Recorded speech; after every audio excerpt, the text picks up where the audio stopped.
Steve Yzerman and company speak to the media today on the heels of Canada's first go-around on the ice in Sochi, and revealing that Martin St. Louis actually didn't make the decision to go to Russia with Team Canada right away. He was asked. He said, I'm going to sleep on that. Then he came back the next day and said, yes.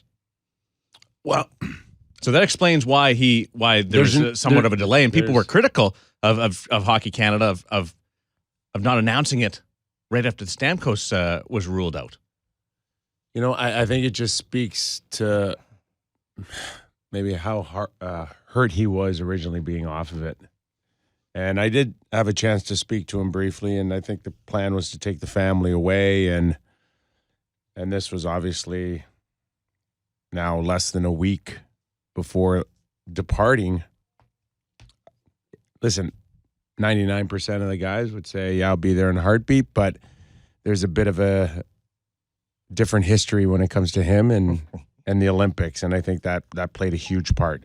Well, and to your point, Nick, I think probably his first reaction is, yeah, I want to go, but because of the timing and because he'd made other plans with the family, you got to take a step back and have a chat with them and make sure that everybody's on side or on board. So the good news is he's there, and I think it's a good addition, and it was the right choice. The thing I don't like, and you can't erase history, you can't go back in time with this one, is that unfortunately, because his initial reaction became so public, when they did get into this position, the idea of sentimentality got into the equation as opposed to just looking and saying he's had a hell of a run and deserves to be on that team. From Yzerman's standpoint or St. Louis? Yzerman's.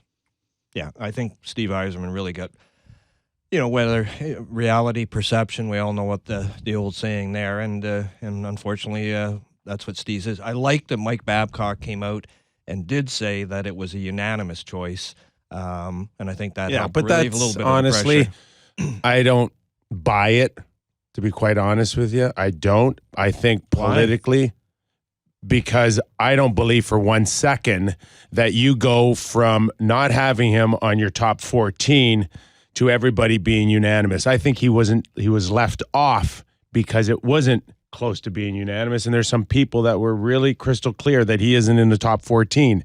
Now, did everybody have him as the 15th guy? I don't buy it for a second. Well, they may have had the realization. Okay. Excuse me. They may have had the realization that under these circumstances, they all looked at their piece of paper and said, I better write that down because we can't put Stevie Y through the grinder one more time. Exactly. What they all were unanimously on was that we're in this all together, so let's all stick together here. Yeah. That's all that happened. So it's interesting now that we start hearing... So we're sentimentally united. That's what you're saying. That's what I'm saying. But there was 2 votes here. I agree with you. On January 7th, it wasn't unanimous that he was the 15th guy. I told you that. Maybe on February 6th, they were all, okay, St. Louis the guy, St. Louis the guy, St. Louis the guy. Especially having seen the fall. Watching him play again, in between. I don't buy it for a second. But that's okay. Let them, what they are correct in saying is that we're all in this together, and if we're going to back each other up 100% on this decision, that way everybody can really know for sure that that we're not divided on anything.